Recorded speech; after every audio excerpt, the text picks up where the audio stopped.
Hello students, welcome to the class. आज का हमारा टॉपिक है व्हाट इज एनर्जी। एनर्जी क्या चीज है? चलिए आइए इसको समझते हैं। It is the capacity of doing work. काम करने की क्षमता को एनर्जी बोला जाता है। जितना ज्यादा काम उतनी ज्यादा एनर्जी, कम काम कम एनर्जी। और ये स्केलर क्वांटिटी है। स्केलर क्वांटिटी का मतलब कि हमें डायरेक्शन की जरूरत नहीं है इसको एक्सप्लेन करने के लिए। सिर्फ मैग्नीट्यूड ही काफी है, हम एनर्जी को एक्सप्लेन कर सकते हैं। चलिए आगे बढ़ते हैं। Forms of energy. There are two major forms of energy. हमारे आसपास जितनी भी एनर्जी है हम उसको दो फॉर्म्स में डिवाइड कर सकते हैं, काइनेटिक एनर्जी या पोटेंशियल एनर्जी, या फिर combination of potential energy and kinetic energy. चलिए समझते हैं काइनेटिक एनर्जी क्या होती है, पोटेंशियल एनर्जी क्या होती है। Let's move further. Kinetic energy, energy possessed by a body due to its motion. Motion की वजह से जो एनर्जी होगी उसको हम काइनेटिक एनर्जी बोलेंगे। जितनी ज्यादा वेलोसिटी उतनी ज्यादा kinetic energy. Types of kinetic energy. Kinetic energy के कितने टाइप्स हैं? चलिए देखते हैं। कुछ टाइप्स हम देख सकते हैं इसमें, कुछ एग्जांपल्स हैं। Mechanical energy, kinetic energy possessed by an object due to its mechanical movement. एक विंड मिल है, उसके ब्लेड्स रोटेट कर रहे हैं, मोशन में है, मैकेनिकल मूवमेंट है, इसके पास काइनेटिक एनर्जी है। एक हेलीकॉप्टर है, वो मूव कर रहा है, हवा में उड़ रहा है, काइनेटिक एनर्जी है। एक fast car moving on the road, kinetic energy. एक एथलीट ट्रैक पर भाग रहा है, मैकेनिकल मूवमेंट है, काइनेटिक एनर्जी। सो जिस ऑब्जेक्ट के पास मैकेनिकल मूवमेंट होगी हम बोलेंगे कि उसके पास काइनेटिक एनर्जी है। एक electrical energy, kinetic energy due to the flow of electrons. Flow of electron भी एक तरह की काइनेटिक एनर्जी है। आप देखते हैं, आप स्विच ऑन करते हैं, फैन आपका चलने लग जाता है या बल्ब जल जाता है। ऐसा क्या है? बिकॉज वायर में से इलेक्ट्रॉन्स फ्लो करते हुए जा रहे हैं। वो फ्लो ऑफ इलेक्ट्रॉन्स क्या कहलाता है? इलेक्ट्रिकल एनर्जी कहलाता है। इलेक्ट्रॉन्स फ्लो कर रहे हैं तो एक तरह से ये काइनेटिक एनर्जी है। So electrical energy is a kind of kinetic energy. Next, thermal energy. Kinetic energy possessed by an object due to heat. जब हीट जनरेट होती है उसकी वजह से टेम्परेचर रेज होता है। उस टेम्परेचर रेज होने से जो मॉलिक्यूल्स हैं या जो एटम्स हैं आपस में कोलाइड करते हैं और उनकी काइनेटिक एनर्जी, मोशन जो है उनका बढ़ जाता है, जिसकी वजह से उनकी काइनेटिक एनर्जी बढ़ जाती है। एक हॉट कप है, गर्म कप, हीट है उसके अंदर, टेम्परेचर ज्यादा है, तो जो आपस के आसपास के एयर मॉलिक्यूल्स हैं वो ज्यादा गर्म हो जाएंगे, उनकी वेलोसिटी बढ़ जाएगी। तो हीट की वजह से जो काइनेटिक एनर्जी होती है उसको बोलते हैं हम थर्मल एनर्जी। वॉल्केनो भी एग्जाम्पल है थर्मल एनर्जी का, और टोस्टर भी एक एग्जाम्पल है थर्मल एनर्जी का। Working of toaster is an example of thermal energy. Sound energy, sound energy भी एक तरह की काइनेटिक एनर्जी है जो प्रोड्यूस होती है due to vibration of the matter. अब एक म्यूजिक है, आपके कानों तक कैसे पहुंचता है? क्योंकि वाइब्रेशन हो रही है, एयर के जो मॉलिक्यूल्स हैं वाइब्रेट कर रहे हैं, आपस में टकरा रहे हैं। एक वाइब्रेशन, एक मॉलिक्यूल अपनी वाइब्रेशन दूसरे मॉलिक्यूल को दे रहा है, तीसरे मॉलिक्यूल को दे रहा है, तो मूवमेंट हो रही है और फाइनली हमारे कानों तक वो आवाज पहुंचती है। तो sound energy is a kind of kinetic energy जो कि प्रोड्यूस होती है due to vibration of the matter. आगे बढ़ते हैं। Potential energy. पोटेंशियल एनर्जी क्या चीज है? The energy stored in a body due to its relative position with respect to the fields like gravitational field, electric field, magnetic field.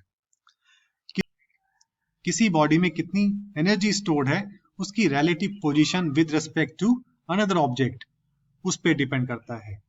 चलिए आइए इसको अच्छे से समझते हैं पोटेंशियल एनर्जी को। Types of potential energy. Gravitational energy एक तरह की potential energy. It is a potential energy which an object has due to force of attraction with another object. अब देखिए, जो सन है, अर्थ सन के इर्द गिर्द चक्कर लगा रही है। सन और अर्थ के बीच में एक फोर्स ऑफ अट्रैक्शन है जिसको हम ग्रेविटेशन फोर्स बोलते हैं, जिसकी वजह से सन और अर्थ एक दूसरे को खींच रहे हैं। और इस खिंचाव की वजह से ही अर्थ सन के चक्कर लगा रही है गोल गोल। तो ये जो ग्रेविटेशन एनर्जी है एक तरह से पोटेंशियल एनर्जी है जो सन और अर्थ की रिलेटिव पोजीशन पे डिपेंड करती है। सिमिलरली एक पैराशूट से हवा में हम नीचे की तरफ ही क्यों आते हैं? जब पैराशूट हम खोलते हैं तो नीचे की तरफ क्यों गिरते हैं? बिकॉज अर्थ आदमी को अपनी तरफ खींच रही है। Force of gravity between the man in parachute and the earth. तो इसकी relative position with respect to earth इनकी फोर्स ऑफ अट्रैक्शन को डिटरमाइन करता है। तो ग्रेविटेशन एनर्जी एक तरह से पोटेंशियल एनर्जी है जो रिलेटिव पोजीशन से बनती है। Chemical energy, potential energy stored in the form of chemical bonds, उसको केमिकल एनर्जी बोलते हैं। जो हमारी बैटरी है उसमें केमिकल एनर्जी होती है। जब उसको तार से कनेक्ट करते हैं बल्ब जलने लग जाता है क्योंकि बैटरी की केमिकल एनर्जी कन्वर्ट हो जाती है इलेक्ट्रिकल एनर्जी में, यानी कि काइनेटिक एनर्जी में, फिर बल्ब जलने लग जाता है। जो मैच स्टिक हम जलाते हैं उसमें भी केमिकल एनर्जी स्टोर्ड होती है जो कि फायर में बदल जाती है। केमिकल एनर्जी तब प्रोड्यूस होती है जब पुराने बॉन्ड्स टूटते हैं, नए बॉन्ड्स बनते हैं और एनर्जी रिलीज होती है। तो chemical energy is a kind of potential energy जो कि केमिकल बॉन्ड्स के अंदर स्टोर होती है। मैग्नेटिक एनर्जी, मैग्नेटिक एनर्जी भी एक तरह की पोटेंशियल एनर्जी है। It is due to the magnetic field of an object. अब ये पिन्स हैं, अगर पिन की रिलेटिव पोजीशन हम चेंज करेंगे इनकी मैग्नेटिक एनर्जी भी चेंज हो जाएगी। पास लेके जाएंगे इनकी मैग्नेटिक एनर्जी बढ़ जाएगी, पिन्स को दूर लेके जाएंगे इनकी मैग्नेटिक एनर्जी कम हो जाएगी। तो रिलेटिव पोजीशन की वजह से जो एनर्जी होती है it is generally called as potential energy. Elastic energy भी एक तरह की पोटेंशियल एनर्जी है and it is stored in a body due to deformation of elastic objects. अब जैसे आप रबर बैंड खींचते हैं, उसको खींचे रखने के लिए आपको फोर्स लगानी पड़ती है, एनर्जी लगानी पड़ती है। तो एक तरह से रबर बैंड में पोटेंशियल एनर्जी है क्योंकि डिफॉर्मेशन ऑफ इलास्टिक ऑब्जेक्ट, हमने उसकी शेप चेंज की तो उसके अंदर एक पोटेंशियल एनर्जी आ गई। सिमिलरली एक बो और एरो है, अगर हम एरो को खींचते हैं तो उसके अंदर potential energy in the form of elastic energy आ जाती है। तो इलास्टिक एनर्जी भी एक तरह का पोटेंशियल एनर्जी का एग्जाम्पल है। Combination of potential energy and kinetic energy, जिसमें दोनों चीजें हैं, पोटेंशियल एनर्जी भी है और काइनेटिक एनर्जी भी है। एक बस डाउन हिल आ रही है, मतलब ऊपर से नीचे आ रही है, तो उसके पास पोटेंशियल एनर्जी भी है, रिलेटिव पोजीशन चेंज हो रही है विद रिस्पेक्ट टू अर्थ, और उसकी मोशन में है तो उसके पास काइनेटिक एनर्जी भी है। इस केस में उसकी पोटेंशियल एनर्जी धीरे धीरे कम होती जा रही है और काइनेटिक एनर्जी बढ़ती जा रही है।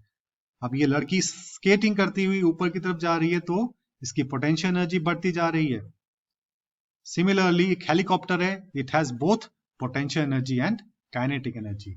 तो हमारे आसपास जितनी भी एनर्जी है हम उसको इधर पोटेंशियल एनर्जी और काइनेटिक एनर्जी या फिर combination of both potential energy और काइनेटिक एनर्जी के फॉर्म में डिफाइन कर सकते हैं। तो आई होप आपको कॉन्सेप्ट समझ आया होगा एनर्जी का, क्या एनर्जी है, कितनी टाइप्स की एनर्जी है। और भी बहुत टाइप्स की एनर्जी हैं like nuclear energy, sun energy, water energy, tidal energy, जिसको हम combination of potential energy and kinetic energy के फॉर्म में डिफाइन कर सकते हैं।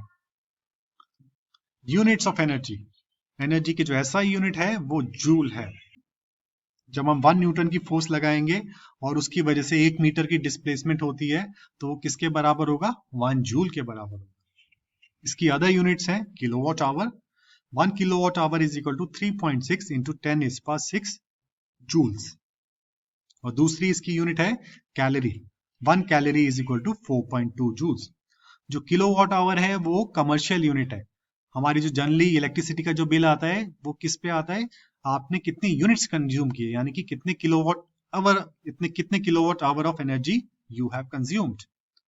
और कैलोरी हम जनरली कैलोरी बोलते हैं, वेजिटेबल्स में इतने किलो कैलोरीज हैं, फ्रूट्स में इतने किलो कैलोरीज हैं। तो जनरली हमारी जो डाइट इंटेक है उसको हम कैलोरीज में काउंट करते हैं। चलिए इसको समराइज कर लेते हैं। Energy is the capacity of doing work, ये स्केलर क्वांटिटी है और इसके यूनिट है joule. The two major forms of energy are potential energy and kinetic energy. energy possessed by a body due to its relative position in the field is called as potential energy. Relative position की वजह से जो energy होगी object में उसको potential energy बोलते हैं, और energy possessed by body due to इस मोशन उसको काइनेटिक एनर्जी बोला जाता है. चलिए एक छोटी सी क्विज अटेम्प्ट कर लेते हैं, आंसर आप बाद में देख सकते हैं. A ball placed at the height of 10 metres has dash energy. एक बॉल को हमने 10 मीटर की हाइट पे रखा है, उसके पास कौन सी एनर्जी है ये आपको बताना है. A moving car has dash energy. एक चलती हुई कार के पास कौन सी एनर्जी होगी ये आपको बताना है. Unit of energy is dash. Which energy is stored in our body. हमारी बॉडी में कौन सी एनर्जी स्टोर्ड है. The earth is moving around the sun due to dash energy between them. Your time starts now. And answers are